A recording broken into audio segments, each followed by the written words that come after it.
Hi, everyone. It's Dr. Maria again, and you're listening to the Energy of Money podcast. Thank you for being here. Our last podcast, we looked at ontology, what ontology is all about. And I gave you just a very brief, I think, lecture on ontology and how it's different from psychology.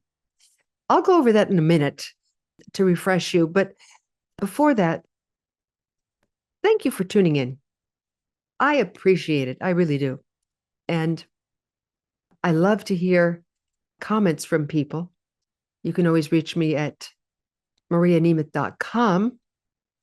And while you're there, you may want to sign up with my newsletter. I send one out every week. Some people say, well, how do you do that? Because right now I think I'm on article number 75 or 80. Been doing it for a while, about a year and a half. And, I say, well, and I may have said this to you before, but bear with me if I have. I say, Stephen King, they were once asked him, how do you write so prolifically? I mean, it's amazing. What do you do? And he said, well, I sit down at the computer and I stare at the white screen and I stare and I stare and I start to sweat. I keep staring. And then when I start to sweat blood, then I start. Now, mine isn't that dramatic, but I tell you, it is quite a thing to write every week. And yet it keeps me thinking about how to contribute to you. And incidentally, that's what ontology is all about. How can I contribute to other people? So, very briefly, the difference between ontology and psychology. Backing up a little bit, how I discovered really the difference is after I talked to a minister friend of mine from Unity Village. And he said, Maria, let me clue you in a little bit. And this was great because he and I have been friends for years. And, although I don't attend Unity, I just love the philosophy. He said, look, Maria, there are 4 branches of metaphysics. I said, what? He said, yeah, 4 branches. The first is psychology. That's the study of our thoughts and feelings and judgments and attitudes, our states of mind, our points of view, our body sensations, he said. All that, everything that you can measure about us, that's psychology. He said, there's another branch. It's called ontology. He said, it's quite different. It's the study of the nature of being. And when you study being, there's no way to measure it. Because the minute, he said to me, the minute you start measuring it, you have to ask this terrible question that's going to put you on this hall of mirrors. Every time you start measuring anything about you, you have to ask, who's measuring this? Who's observing this? And of course, I said, well, my mind. He said, yeah, but what just observed mind? He said, in order for you to say it, you have to observe it. I said, what? What do you? Yes, he said, try this. He said, what do you think is all about ontology? I said, well, my brain. He said, yeah, but what just observed something called the brain? And then, of course, everything I said, my feelings. He said, well, what just observed those? He said, when you look at the observer, when you create an observational gap, and you have to ask yourself, what is that which is observing? What's observing my life? You have to ask, what's this all about? That's ontology, he said. I became so excited. Gosh, it must have been about 30 years ago. He said the third branch of metaphysics, of course, is theology. And that is the study of the nature of the various forms of knowing God. And he said the fourth branch is cosmology, which is a study of the nature of creation and the universe. Well, by then I was hooked. I was hooked. And I just started out on this, caravan looking for exactly what ontology is all about. And then I began to look at different ways of thinking about myself and looking at this with other people. So I'm going to give you a quick example of an ontological question versus a psychological question. Number one, a psychological question might be, what am I afraid of right now? What are my worries and my doubts? I'm about to start something. I'm about to write a book. I'm about to open up a business. I'm about to do something new or different. And all of a sudden I get these feelings. What's that all about? Ontology wouldn't ask that. The ontological viewpoint is, what is the contribution I'm here to make? What's important to me about this? What might I want to be known for in my life? How can what I'm doing make a difference? Those became, for me, the, the basic blueprint of ontological questions. Questions that, when I started asking them and then coaching people with those questions, and then opening up the Academy for Coaching Excellence, where we teach ontological coaching, which helps clients discover who they are as being and what they're here to do with their life. It just opened up a whole new world. So let's get down to basics now about you and your ontological relationship with money. What do you think? So get out a piece of paper and a pencil, pen, because I'm going to talk with you about a couple questions having to do with you and your ontological relationship with money. I'm going to contrast them with your psychological relationship with money. How's that? Good. Now, the psychological relationship with money, you might ask, what am I worried about regarding money? The ontological question might be, what am I here to contribute in my relationship with money? The psychological relationship with money might ask, what are my limits? What are my scarcity thoughts? What are my real difficulties with money? And where did I learn them? See that? Now, these are valid questions, but the psychological side doesn't give us a way to move forward, because we can analyze and pick apart our worries about money, our doubts about money, our fears about money. And I am not in any way denigrating or making less of those doubts and fears, having had them a lot as I was developing my book called The Energy of Money. And little did I know back then that what I was attempting to do was to give people a thorough look psychologically at their relationship with money so that they could move forward successfully. And the operative words are move forward. Think about it. Ontology, move forward. Psychology, look back. So I'm going to ask you a question. Of course, you have all these worries about money. If you're like any human being, you do. Why? Because money is at the heart of so much, the energy of money. Do you see that?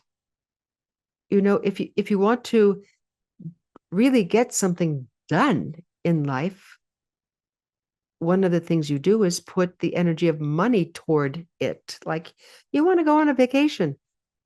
So um, instead of amassing a huge credit card debt, and I've been reading lately, incidentally, that we are starting to max out on our credit card debt. It's getting much, much bigger right now. Instead of amassing a credit card debt, you start saving. You start saving. Um, I don't know, $25 a week, $50 a week, not buying the usual tchotchkes. And of course, at the end of a year, you might have a little chunk of change, $500, $600, $700. That's a pretty good down payment on a vacation. Yes.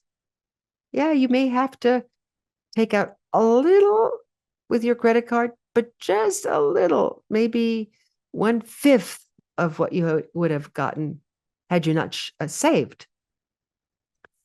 So that's all well and good. That's important. This is looking psychologically at your relationship with money and what to do about it, okay? So that you don't have doubts and fears, save.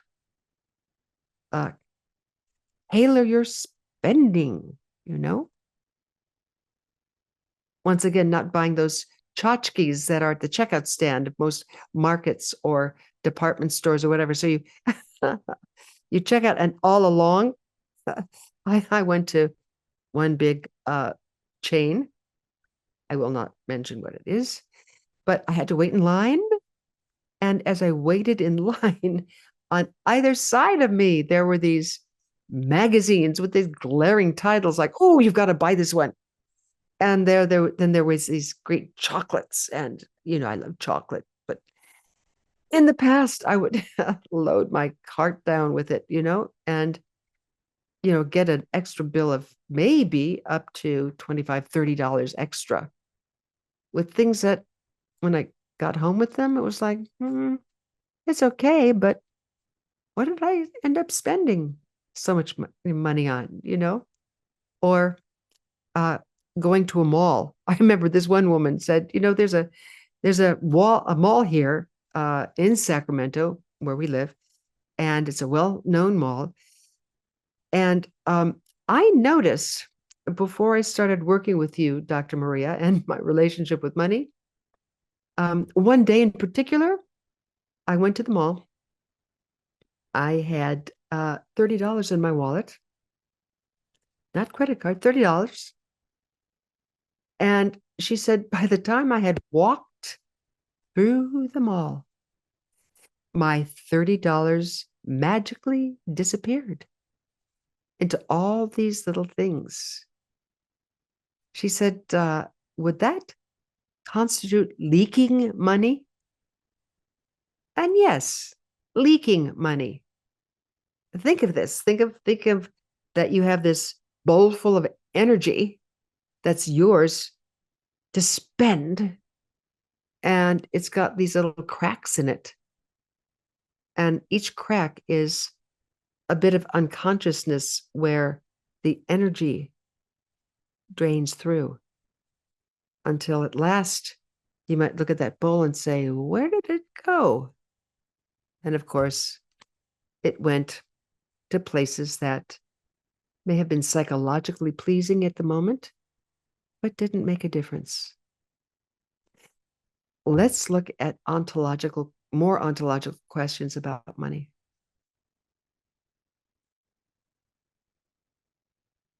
What might I want my children to know about money?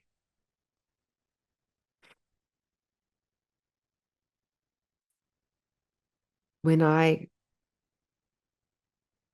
leave this planet and people talk about me, and if the subject of money comes up, what do I want people to say? Do I want them to say, here lies Maria, for example. She had money issues. Is that what I want to be known for? My money fear? How about here lies Maria, and she contributed to us. She took her money and used it to have her family be happy and to fund various programs in our community. Ontology. Being. So listen to this. Ontologically, being wants to contribute. Remember the prayer of Saint Francis, make me an instrument of thy peace. Where there is fear, let me sow hope. Where there is hatred, let me sow love. So grant that I might not look for how I am being loved as much as how I have loved. Ontology. If you read the prayer of St. Francis, it's an ontological prayer. That's one of the reasons why when you read it, your heart relaxes. It doesn't matter what religion you are, I say to people, my my mother was Jewish and my father was Catholic, so I have the best of both possible guilts. I have Jewish guilt, I have Catholic guilt on any day. Just pick one. Let's get back to ontology and money. So I want to ask you to look at, regarding my relationship with money, what do I want to use it for? And how might that bring joy to people, like my family, maybe other people? Because you know that the moment you bring joy to someone else, you feel it yourself. Have you ever noticed? I must admit that I go to YouTube. I love it. And one of the things I love to look at is it's called the Good Samaritan. Good Samaritan, acts of kindness.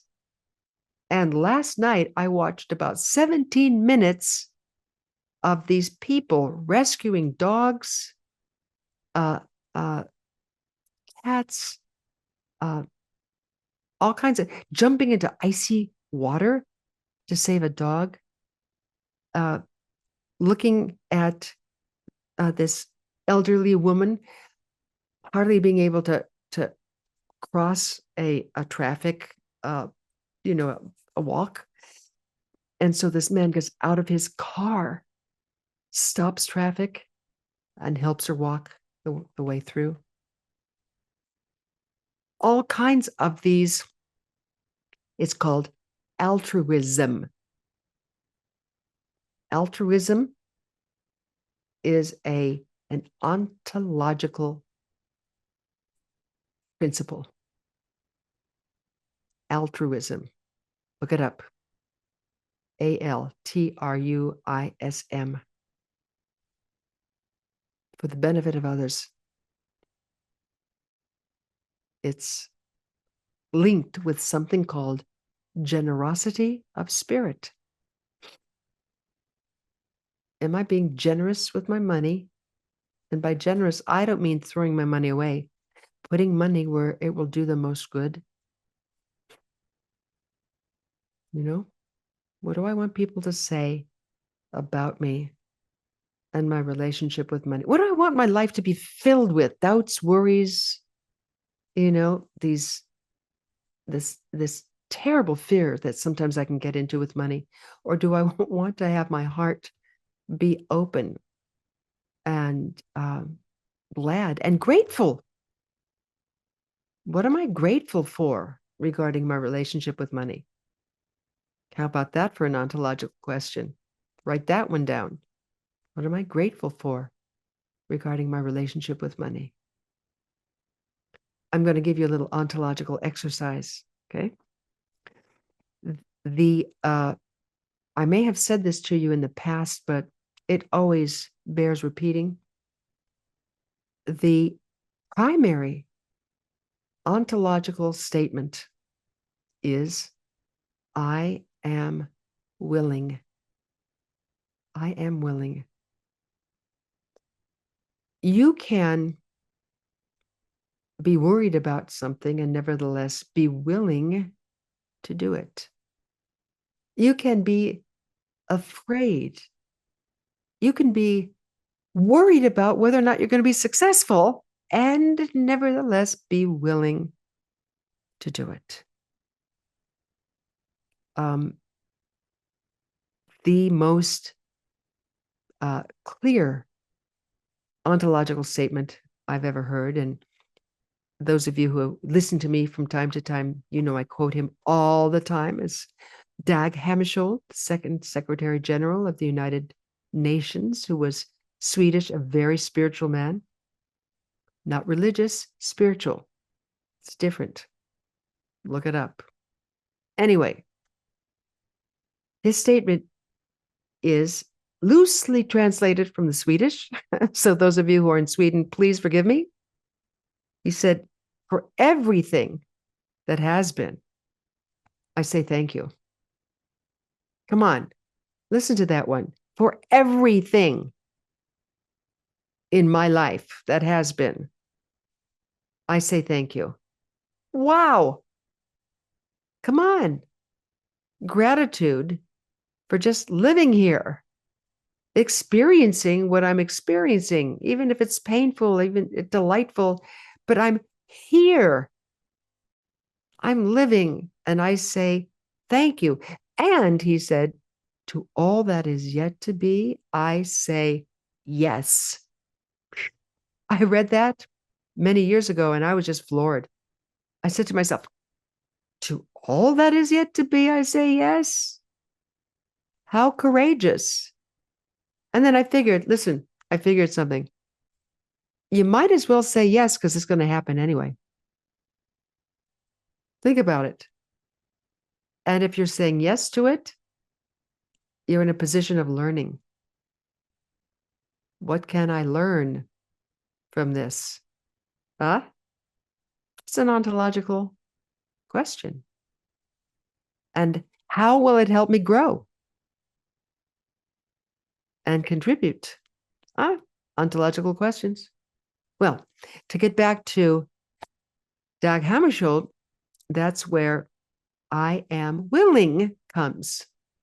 It's nevertheless yes. Now, you heard me say nevertheless at least a couple times. Nevertheless means with everything that has been. Don't take anything away. Nevertheless. Yes. So here's a little exercise right now.